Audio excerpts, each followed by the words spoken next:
বেগম খালেদা জিয়াকে বাড়ি ছাড়া করেছেন, 42 বছরের স্মৃতি বিজড়িত বাড়ি থেকে এক কাপড়ে উচ্ছেদ করেছে শেখ হাসিনা। খালেদা জিয়াকে করেছেন বাড়ি ছাড়া, বাংলাদেশের মানুষ আপনাকে করেছে দেশ ছাড়া। আপনার 14 গোষ্ঠীকে দেশ ছাড়া করেছে, বিচার দেখিয়ে দিয়েছে আল্লাহ রাব্বুল আলামিন। জনগণ শেখ হাসিনাকে 14 গোষ্ঠী সহ দেশ থেকে তাড়িয়েছে বলে উল্লেখ করেছেন বিএনপি চেয়ারপারসনের উপদেষ্টা মোয়াজ্জেম হোসেন আলাল।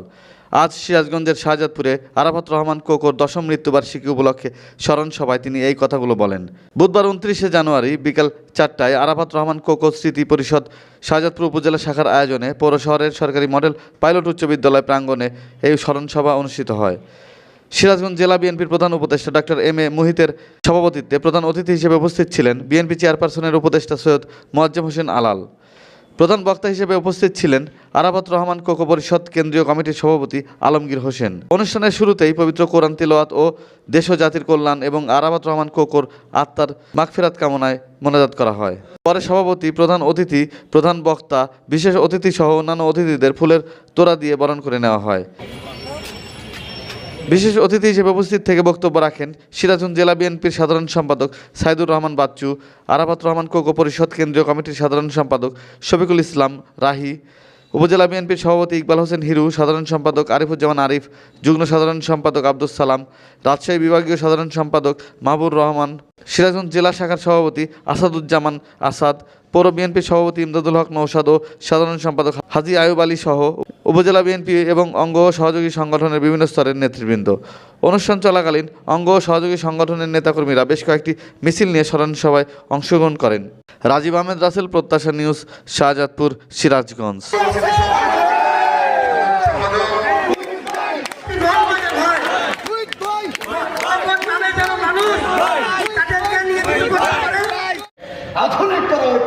আধুনিকরণ করেছেন, যিনি বাংলাদেশের স্টেডিয়ামগুলিকে আধুনিক স্টেডিয়ামে রূপান্তরিত করেছেন, বাংলাদেশের নতুন নতুন ক্রিকেট খেলোয়াড় সৃষ্টি করেছেন, সেই আরাফাত কোকোর আজকে 10তম মৃত্যুবার্ষিকীতে আমি সিরাজগঞ্জ জেলার পক্ষ থেকে আজকে যারা এই অনুষ্ঠানের আয়োজন করেছেন আরাফাত কোকো স্মৃতি সংসদের সকল নেতৃবৃন্দকে এবং ঢাকা থেকে যে সভাপতি সাধারণ সম্পাদক এসেছেন, আমাদের বগুড়ার প্রিয় সন্তান জয় ভাই এসেছেন, খুলনার সন্তান এসেছেন, সবাইকে আমি সিরাজগঞ্জ জেলার পক্ষ থেকে অভিনন্দন শুভেচ্ছা জানিয়ে বক্তব্য শেষ করছি।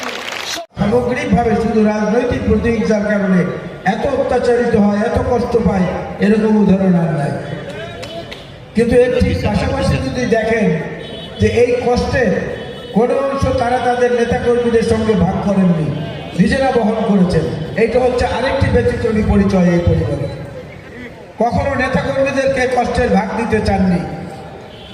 সেরা সমর্থিত 2007-এর সরকার তারেক রহমান সাহেবকে যখন নির্যাতন করছেন শারীরিকভাবে, সেই নির্যাতনের কান্না দেশনেত্রী বেগম খালেদা জিয়াকে শোনানো হয়েছে। আরাফাত রহমান কোকোকে যে অত্যাচার করেছেন শারীরিকভাবে, তার সেই যন্ত্রণা এবং চিৎকার বেগম খালেদা জিয়াকে শোনানো হয়েছে এবং তাকে বলা হয়েছে আপনি দেশ ছেড়ে চলে যান। আপনি দেখেন না শেখ হাসিনা চলে গেছে, আপনিও চলে যান, আপনার কোনো সমস্যা হবে না, আপনার ছেলেদেরকে ছেড়ে দেব।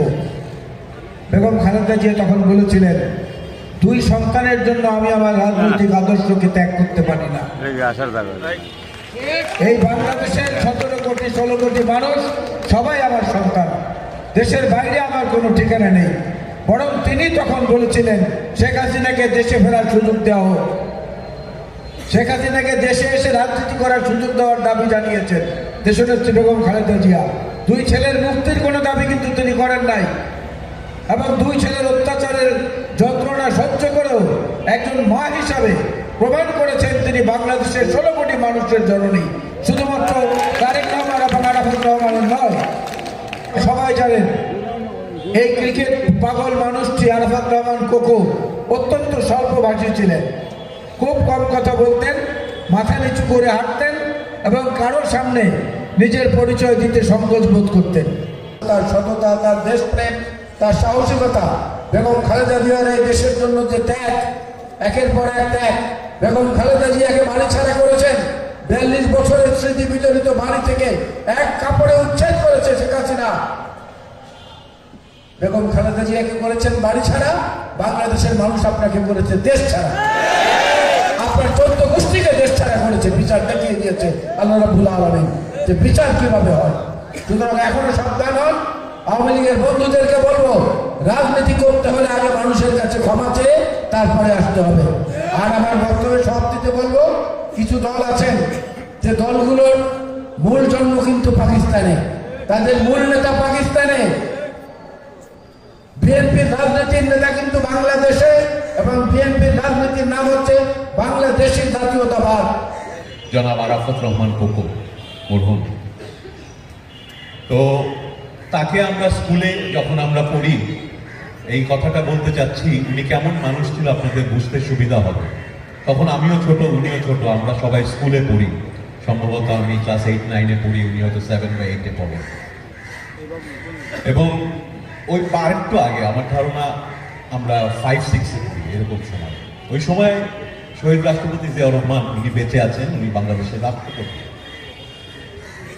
সে যে স্কুলে পড়তো, কোনো আচার আচরণে কোনোদিন কোনো ছাত্রের আমাদের মনেও হয় নাই যে তিনি বাংলাদেশের সিটিং রাষ্ট্রপতির ছেলে। এবং একদিন দেখি যে আমরা আমাদের স্কুলে সাদা রঙের ড্রেস, সাদা শার্ট, সাদা প্যান্ট, কালো জুতা, তো সেই সাদা প্যান্টটায় এখানে 2টা হুক থাকে না, দেখি যে কোকোর একটা হুক নাই, একটা হুক ছিঁড়ে গেছে আর একটা হুক আছে। আমি বললাম যে কি অবস্থা ভাই, তোমার তো একটা হুক ছেঁড়া। বলো অসুবিধা না, বেল্ট আছে তো ভাই। এইরকম একটা সিম্পল মানুষ ছিল।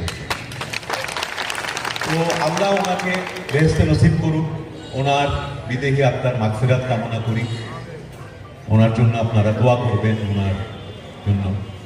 তো এইটা একটা ঘটনা। এরপরে বেশ অনেক বছর পরে 2001 বা 2 সালে আমাদের সেই স্কুলটার 50 বছর পূর্তি উপলক্ষে বিরাট একটা রিউনিয়ন হয়েছিল পুরনো ছাত্ররা। সেই দিনও একই দৃশ্য আবার দেখলাম। এটা কিন্তু প্রায় 30 বছরের ব্যবধানে 2টা গল্প, একটা 80-র দশকে আর একটা 2001 বা 2 সালে, আমার সালটা ঠিক মনে নাই, কিন্তু তখনও বিএনপি ক্ষমতায়। সুতরাং তখনও উনি কিন্তু সিটিং প্রধানমন্ত্রীর ছেলে। সেখানে রিউনিয়ন হইলে আমাদের যেটা হয়, আমরা ব্যাচে ব্যাচে গোল গোল হয়ে বসে সবাই আড্ডা মারি। আমাদের ব্যাচের আমরা বসছি, আমাদের এক ব্যাচ জুনিয়ররা এদিকে আর একটা গোল বানাইছে, আমাদের এক ব্যাচ সিনিয়ররা ওটা বানাইছে। আর যেহেতু অল্প ছাত্রের স্কুল এবং রেসিডেন্সিয়াল স্কুল ছিল, বেশিরভাগ ছাত্রই হোস্টেলে থাকতো, ফলে আমাদের স্কুলের ছেলে মেয়েদের মধ্যে অনেকটা ক্যাডেট কলেজের মতো লাইফ লং বন্ডিং। পৃথিবীর যেখানে আমরা যাই, আমাদের স্কুলের ছোট ভাই বড় ভাই যাকেই পাই মনে হয় যে আপন ভাই, কারণ একবারে ঘুমাইছে অনেকে 5-7 বছর। তো সেই অনুষ্ঠানে দেখলাম একইভাবে আমরা গোল গোল হয়ে ব্যাচে ব্যাচে আড্ডা মারতেছি, পাশের ব্যাচের সাথে দুষ্টামি করতেছি। তো সেইখানে দেখি সে বলতেছে, পোলাপান তাকে খেপাচ্ছে যে আজকে তোরে ঠিলার স্টেজে উঠে দিব, তোর নাম মাইকে বলে দিব। তো সে তার বন্ধুদের উপর সেই রকম খেপে গেল, বললো যে খবরদার, তোদের পণ করতে হবে যে আমার নাম কোনো উসিলায়, রাফেল জিতছে, এই বলছে সেই বলছে, কোনো উসিলায় আমার নাম মাইকে বলা যাবে না এবং আমাকে স্টেজে উঠতে বলবি না।